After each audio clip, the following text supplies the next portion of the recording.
Welcome, everyone. Today we delve into the concept of one nation, one election and explore its potential impact on the electoral process in India. So what exactly is one nation, one election? In essence, it's a proposal aiming to synchronize the election cycles of all states and the central government. This would result in simultaneous elections across the nation, a significant departure from our current system. At present, India holds elections at different times for the Lok Sabha, the lower house of parliament, and the state legislative assemblies. This continuous, staggered cycle of elections can be resource draining, time-consuming, and often leads to governance taking a back seat during election periods. Proponents of one nation, one election argue that synchronizing elections would not only save time and resources, but also enable the focus to shift from politics to policymaking. One nation, one election has the potential to streamline the electoral process, reduce expenditure, and minimize the disruptions caused by frequent elections.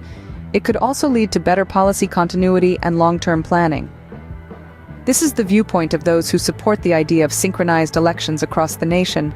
They argue that the current system of staggered elections is a drain on resources, both financial and human. Elections require a significant amount of manpower and funds, and having them at different times throughout the year means that these resources are constantly being expended. By consolidating the elections into one event, supporters believe that the country could save a considerable amount of money and effort.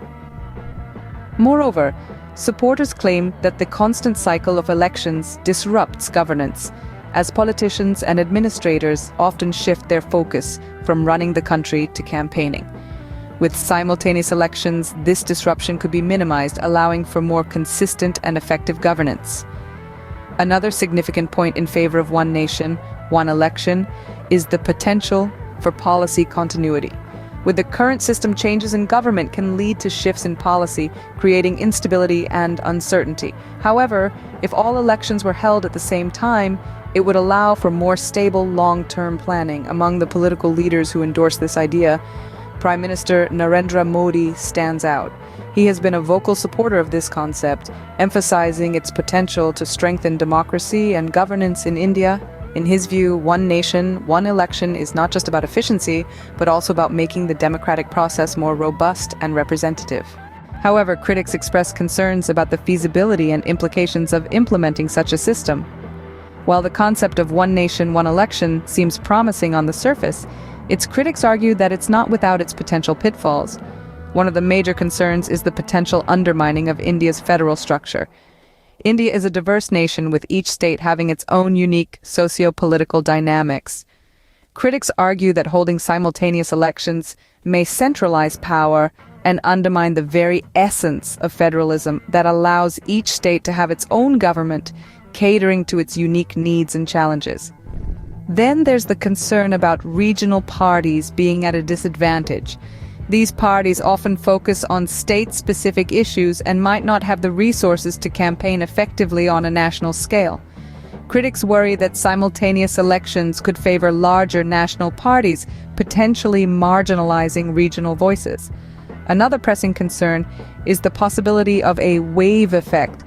The fear is that the performance of a particular party in the national elections could influence the state elections held simultaneously. This might not accurately reflect the electorate's preference for their state government, as their vote could be swayed by national sentiment rather than local issues. Critics also question the feasibility of implementing such a mammoth task. The logistics of conducting elections across the nation at once are daunting, to say the least. It would require tremendous resources, manpower, and coordination to ensure a smooth and fair process. Moreover, implementing one nation, one election would necessitate constitutional amendments. The terms of various state assemblies would need to be synchronized, which could be a complex and contentious process.